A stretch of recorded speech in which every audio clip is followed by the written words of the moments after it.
Shadow work is the path of the heart warrior, said Carl Jung. But what is shadow work? Shadow work was a term that was coined by the Swiss psychologist Carl Jung, and it has been said that shadow work is the integration of our dark side. And yet, our shadow is not necessarily negative. Shadow work is simply the process of getting to know the parts of you that you are not aware of. They've gone unconscious or subconscious, which just means below our conscious awareness. Consciousness is just the material that we are aware of. And the unconscious is the material that is below our conscious awareness or things we are unaware of. It is said that generally there is more unconscious material than there is conscious. Every child knows how to express love and kindness and compassion, but they also express anger and selfishness and greed. These are all emotions that are part of the shared human experience. However, certain traits were associated as good and others as bad in our childhood. And unfortunately, that caused us to reject or disown those parts of us that were deemed negative. And what we disown gets relegated to the unconscious. The shadow is a place in the psyche where we put repressed parts of ourselves, especially when we're unwilling or unable to be present with those parts lovingly. These repressed or rejected aspects or parts of us have a tendency to take on a personality of their own. They hold their own beliefs and they have their own propensity towards certain behaviors. Now, Carl Jung would call them aspects and internal family systems would call them parts. So if I use those terms interchangeably, understand they mean the same thing. And in internal family systems, a form of psychological therapy for trauma, these parts are called protector parts. And while they think they're helping, they are not always helpful, but they do hold the key to our subconscious programming. These parts sometimes have behaviors that can look like self-sabotage. And this is when we may behave or not behave in a way that we desire to. And that repressed aspect or that protector part may have an agenda that they believe is serving you that actually is not. Typically, we repress for 4 different reasons. We may be wanting to preserve our identity or a worldview. We may be trying to cope with unhealed trauma or unmet needs. For example, if you view yourself as an intelligent person, then you may want to repress any parts of you that come across as unintelligent or uninformed. If your worldview is that only intelligent people are credible people or valuable people,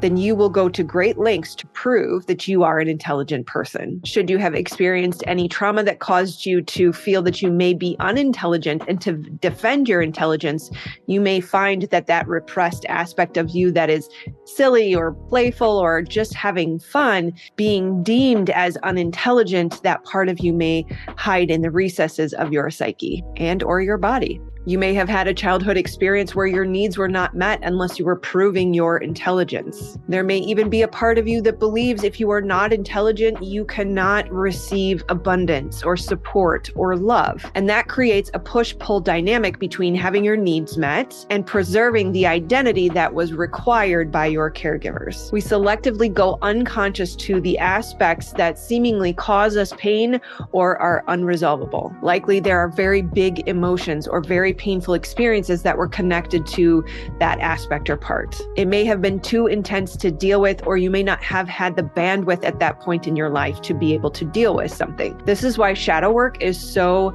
intimately connected to trauma. And trauma simply is a situation that was overwhelming, maybe too much too soon or too little for too long, creating a big emotional charge around a part or aspect that needed to be repressed or to hide in the recesses of your psyche to survive and prevent further pain. The parts of us that have been abandoned or rejected tend to be frozen in time, seemingly at the stage or age when the trauma happened. And that's why they can feel quite immature. Have you ever noticed if you go back to your mother's for the holidays to visit, or you're visiting with your family or sisters and brothers, and you feel like you're a little child again? That's an immature part of you that's showing up that's still asking for healing and maturity, which comes through reintegration. And we'll get to that in a minute. Unfortunately, repressed parts or aspects of us being very immature can use very unresourceful tactics and behaviors to try to get their needs met. They can even be indirect and short-sighted. So if it's not clear already, we have to answer the question, why would I want to do shadow work? Why would I want to go into all of these hidden and repressed aspects of my psyche? The beauty of shadow work is it helps to reintegrate the parts so that we no longer have those undesirable thoughts, feelings, and behaviors. Things like addiction, self-loathing, self-sabotage, and even toxic relationship patterns. We might say things that we wouldn't otherwise or voluntarily say, but we do because we're triggered. We might feel anxious or depressed and not even know why. We might swing from grandiosity to insecurity and back again. We may even have such an intense self-focus for the sake of survival that we lose sight of how our behavior and our actions affect other people. We very likely have low self-esteem and a very loud inner critic.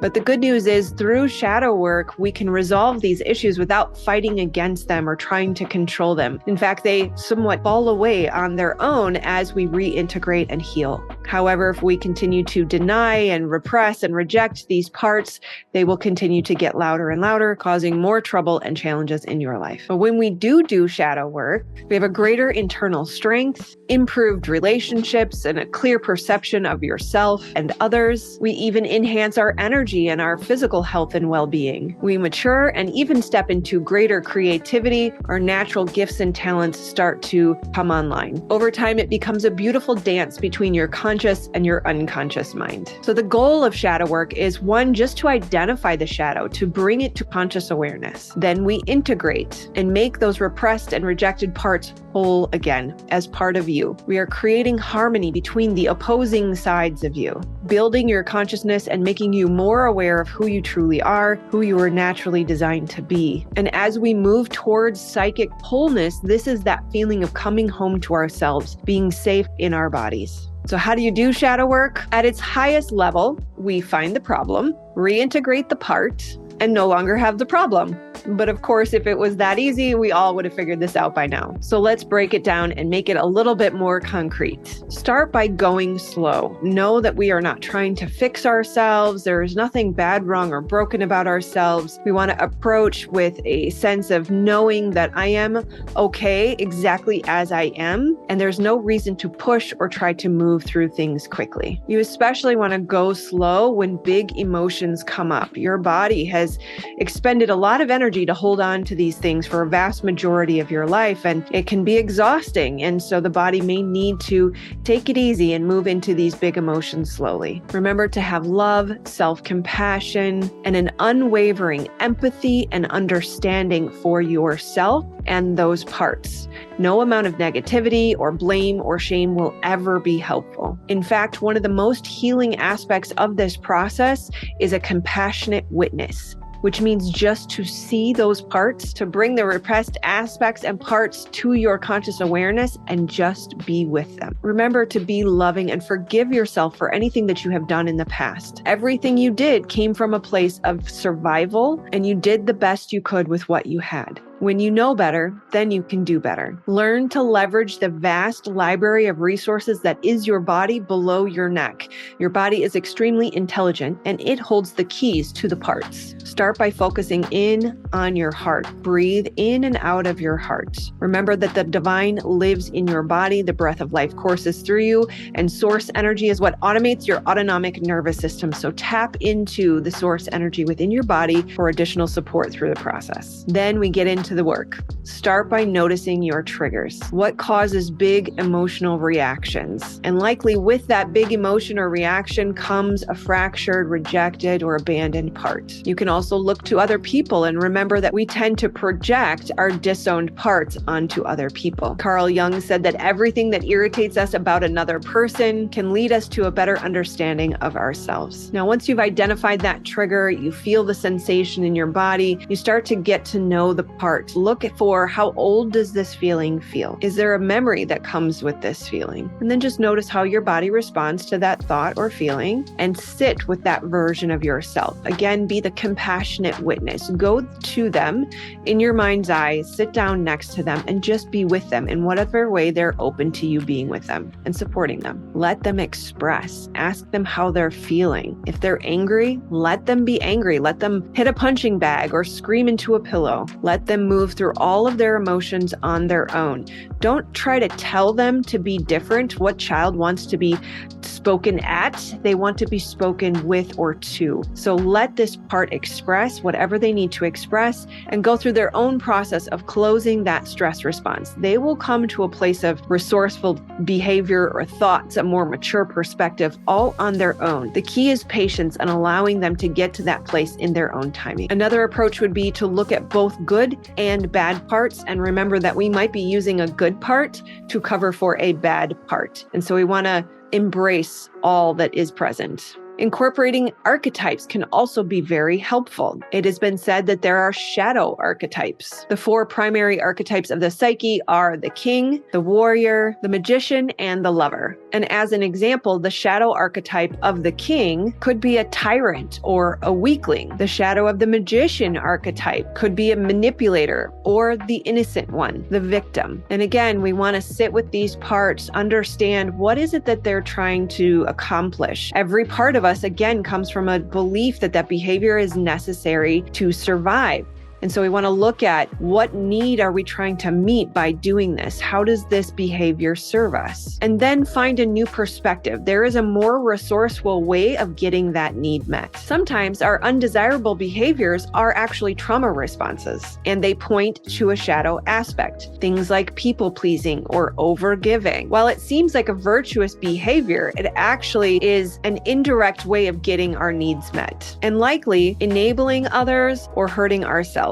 And while journaling isn't for everyone, I highly recommend writing these things down, even using automatic writing, because many times things will flow through that we didn't even know were there. If you don't love writing, leave yourself a voice note. You can find a lot of things will still come out in your speech and then go back and listen to it and you'll say, wow, I didn't see it that way, or you'll hear it differently the second time. My favorite exercise to facilitate some of this new awareness is called the 5 whys exercise, which means you ask why 5 times, or you keep drilling down on a topic. And if I say that I believe only intelligent people are valuable, I would ask, why is that? And just keep asking why until you get to a younger part of yourself, or you have that aha moment that says, this is something that I hadn't quite realized before. And you want to look at the agenda. What is the part trying to achieve? How does this serve you? What motivates me towards this behavior? How is this helping me cope with life? And when did I first start feeling this way or leveraging this behavior? Oftentimes I find an inner child part, a protector part, a repressed aspect of us will have developed a limiting belief about life. If I was a very playful child and I loved to play imaginary games, but I had a father who was very authoritarian and controlling, he would often wag his finger and say, you're a liar, you shouldn't be lying like that. I may have developed a belief that my happiness, my play, my fun, my joy was a problem.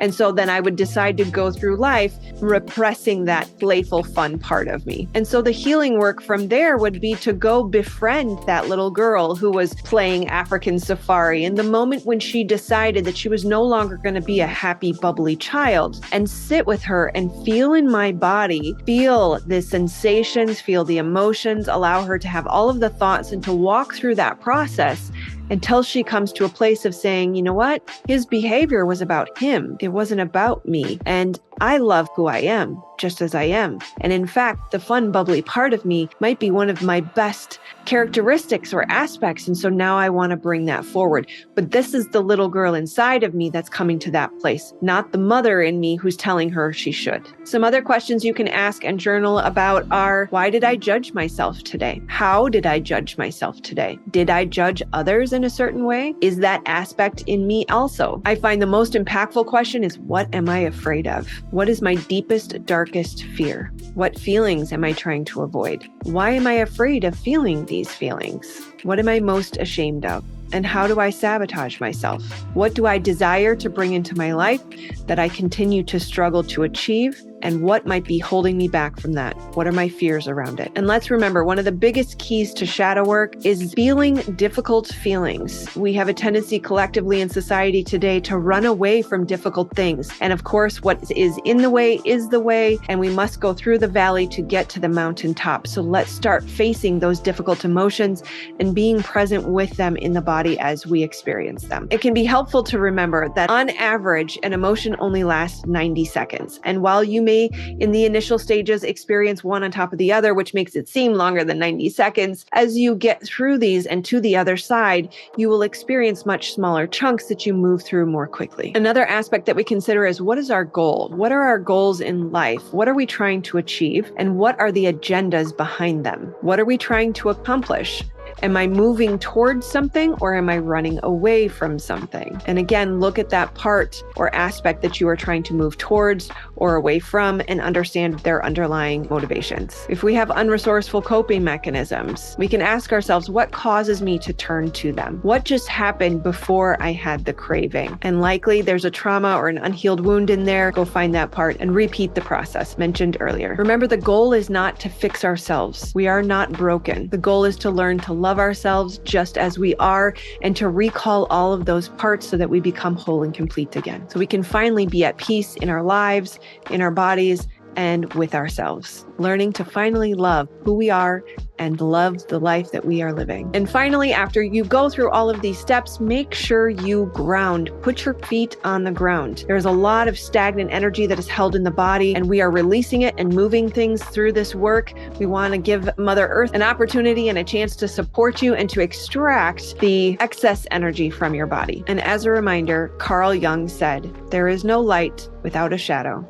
and there is no psychic wholeness without imperfection." Remember, you were perfectly imperfect for your purpose, made exactly as the divine needed you to be for the reason you came here. And if you need further support working through your shadow, healing trauma, reintegrating your parts so that you can step into wholeness and your purpose, I do offer free 30-minute sessions. There's a link below. I remain committed to offering these free sessions. So if there's anyone out there who would be willing to donate or help support the cause so that I can continue to not only offer free trauma healing sessions, but also pursue an education in psychology so that we can get mental health and trauma healing into schools, I would tremendously be appreciative of your support. There is a link below to donate as well. If you want to know more about trauma, understanding your trauma responses, check out this video, 21 Signs You Might Have Complex Trauma. I love you, my friends. Thank you so much for being here, being a part of this community. You mean everything to me. Your purpose is my purpose. Let me know if you have any questions, and I will see you on the other side. Namaste.